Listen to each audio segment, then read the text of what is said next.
Generally मैं अपने comment section में देखता रहता हूँ तो वहाँ पर पेशेंट की आस्किंग है।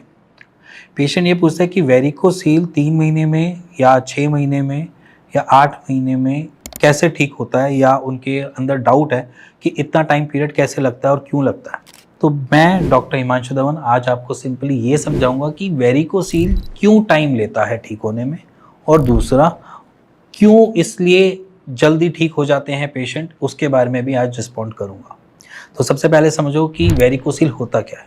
जनरली टेस्टिस में होने वाली वेन्स को इन्फ्लेमेशन को बोला जाता है। इन्फ्लेमेशन किसी भी रीजन की वजह से हो सकती है, बार बार आपके प्रेशर पॉइंट दबने की वजह से भी हो सकती है, और बार बार आपकी कॉन्स्टिपेशन की वजह से भी हो सकती है, और हैवी वेट लिफ्टिंग की वजह से भी हो सकती है। तो वेरिकोसील जो है वो एक्वायर्ड होती है, वो आपकी बचपन से नहीं चलती आ रही होती है।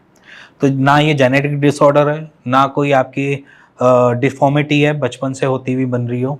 ये सिर्फ और सिर्फ एक एक्वायर्ड होती है। एक्वायर्ड में मान लीजिए कि बाहर से हम कुछ भी लाइफस्टाइल डिसऑर्डर की वजह से इस जगह पे इंडल्ज हुए हैं जहां पर हमें वेरिकोसील देखने को मिला है। अब वेरिकोसील को जनरली हम किसी ना किसी एक पॉइंट पे देखते हैं कि वो physical activity, heavy weight lifting, constipation, इन सारी दिक्कतों की वजह से बढ़ता है। मतलब कि अगर आप हैवी वेट लिफ्टिंग कर रहे हो, आपका जो कोर मसल है वो बहुत टाइट हो रही है, कॉन्ट्रैक्शन आ रही है, उसमें बहुत ज़्यादा प्रेशर जनरेट कर रहे हो, और उसके बाद आपकी वेन्स जो है वो इन्फ्लेम्ड हो गई, वो इसी रीज़न से हुई है क्योंकि आपकी कॉज रिजल्ट जो है या कॉज जो है उसमें वो आपकी फिजिकल एक्टिविटी है। अब यहाँ पर फिजिकल एक्टिविटी को अगर हम छुड़वा देते हैं तो यहाँ पर हमको क्या मिलता है, जनरली टाइम पीरियड कम। अब यहाँ पर पेशेंट को क्या होगा कि अगर उसने फिजिकल एक्टिविटी ना के बराबर कर दी है, या उसमें फिजिकल एक्टिविटी बिल्कुल नहीं है जिसकी वजह से वो वेरिकोसील बना है, तो वहाँ पर हमें रिकवरी फास्ट मिल जाती है। जहाँ पर हमें ये पता चलता है कि वेरिकोसील कॉन्स्टिपेशन की वजह से है, कॉन्स्टिपेशन रिलीफ कर दिया, तो वहाँ पर भी हमें रिकवरी थोड़ी फास्ट मिल जाती है। जहाँ पर हमें ये पता है कि वेरिकोसील की उत्पत्ति, या जैसे मैं बोलूँ कि स्टार्टिंग पॉइंट किसी और रीजन की वजह से, जैसे कि आपकी रनिंग भी हो सकती है, साइकिलिंग भी हो सकती है, अगर वो वाली जगह भी हमने उनकी कॉज को छुड़वा दिया या उस पोर्शन को हटा दिया आपकी लाइफस्टाइल से, तो वहाँ पर भी हम देखते हैं कि जनरली वेरिकोसील रिकवर थोड़ा फास्ट होता है। अब ये तो मेजरली है कि जहाँ पर हमने कॉज देखे। अब कुछ पेशेंट्स होते हैं कि वो कॉज मेंटेन रखते हैं। अब वो ये कहते हैं कि थोड़ी बहुत तो एक्सरसाइज तो करनी चाहिए ना, नहीं तो शरीर आगे चलेगा कैसे। ये उनके खुद के थ्योरी होती है अपने ट्रीटमेंट को लेके। तो वहाँ पर क्या होता है कि वो बार बार वही एक्शन प्ले कार्ड खेल रहे हैं जिसकी वजह से वेरिकोसील बना। अब मान लीजिए मैं आपके एक ही जगह पे बार बार मारे जा रहा हूँ और आप इसके लिए दवाइयाँ खा रहे हो कि मैं एंटी इन्फ्लेमेटरी खा रहा हूँ या कोई भी ऐसी दवाइयाँ खा रहा हूँ जो मेरे को यहाँ पर दर्द दे रही है, मैं दर्द की दवाइयाँ खा रहा हूँ, तो क्या ये मार जो है वो बंद हो जाएगी या खत्म हो जाएगी? नहीं होगी ना।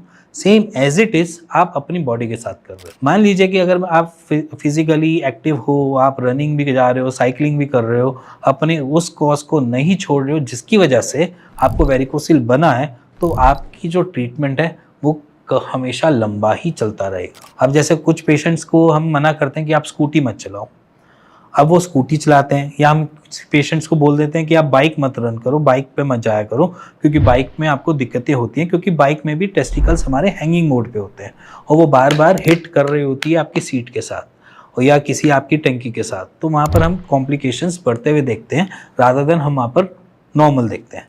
तो वहाँ पर क्या करता है पेशेंट, अब मैं ट्रैवल कैसे करूँगा, मैं बाहर कैसे जाऊँगा, आपने तो सारी चीज़ें बंद करा दी। तो वहाँ पर आता है टाइम टेकिंग का प्रोसेस, जहाँ पर हमें लगता है कि टाइम बढ़ क्यों रहा है, उसके पीछे रीजंस यही निकल के ज़्यादातर आते हैं। सेकंड में क्या होता है कि पेशेंट जो है वो बेसिकली डाइट फॉलो नहीं करता। पेशेंट को बोला जाता है कि आप मूली नहीं खा सकते, आप गोभी नहीं खा सकते, आप ऐसी कोई चीज़ ना खाओ जिससे आपको गैस्ट्रिक इश्यूज ज़्यादा बने, तो वो उन सारी चीज़ों को इनटेक करना स्टार्ट कर देता है ना जाने अनजाने। ये तो हेल्दी है, इसको क्यों ना खाया जाए। तो हेल्दी है, मानते हैं हेल्दी है, बट आपके शरीर के लिए वो अनहेल्दी है। ये समझाने के लिए हम प्रयास करते हैं, उनको डाइट चार्ट भेजते हैं, बट वो वहाँ पर उन सारी चीज़ों को फॉलो नहीं करता, जिसकी वजह से हम देखते हैं कि रिकवरी स्लो है। अब आ जाता है थर्ड पॉइंट, जहाँ पर पेशेंट को हम बार बार यही चीज़ बोल रहे हैं कि अपनी फिजिकल एक्टिविटी में अपनी जो हमने बताई हुई एक्सरसाइज है उसको थोड़ा इंडल्ज करवाओ।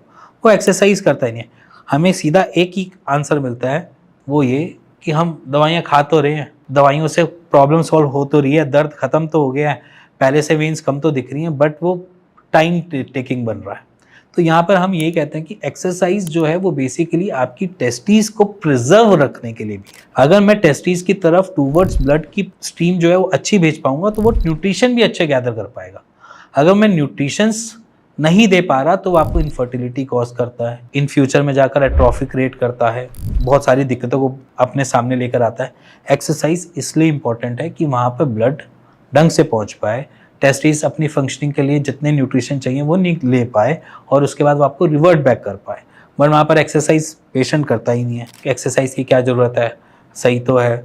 तो वहाँ पर इन सारे जो मेजर दिक्कतें हैं या जिसे मैं बोलूँ कि मेजर चीज़ें जो फॉलो करने वाली होती है वो पेशेंट फॉलो नहीं करता, तभी ट्रीटमेंट का प्रोसीजर जो है वो लेट लगता है या स्लो डाउन लगता है। अगर वो तीनों चीज़ों को ढंग से फॉलो कर ले तो पेशेंट की रिकवरी हमने 2 महीने में भी रिकवरी देखी, हमने 3 महीने में भी रिकवरी देखी, हमने महीने भर के अंदर भी रिकवरी देखी है। तो अगर आप फॉलो करते हो तो आपकी रिकवरी फास्ट है। अगर आप अपने कॉज को मेंटेन रख रहे हो, अपने लाइफस्टाइल में जैसे चल रहा है वैसे ही चला रहे हो, खाने पे भी ध्यान नहीं दे रहे हो या अपना जो बेसिकली डे टू डे की रूटीन में वही वेट लिफ्टिंग कर रहे हो, थोड़ा सा वजन उठा रहे हो, थोड़ा सा काम कर रहे हो, तो वहाँ पर रिकवरी हम बहुत स्लो देखने को मिलती है।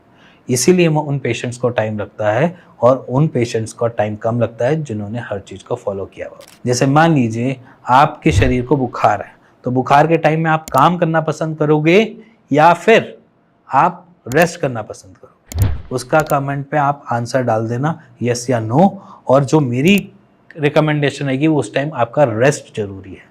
सेम उसी तरीके से समझो कि अगर वेरिकोसिल हुआ है तो आपके शरीर को रेस्ट जरूरी है, ना कि आपका वर्कआउट।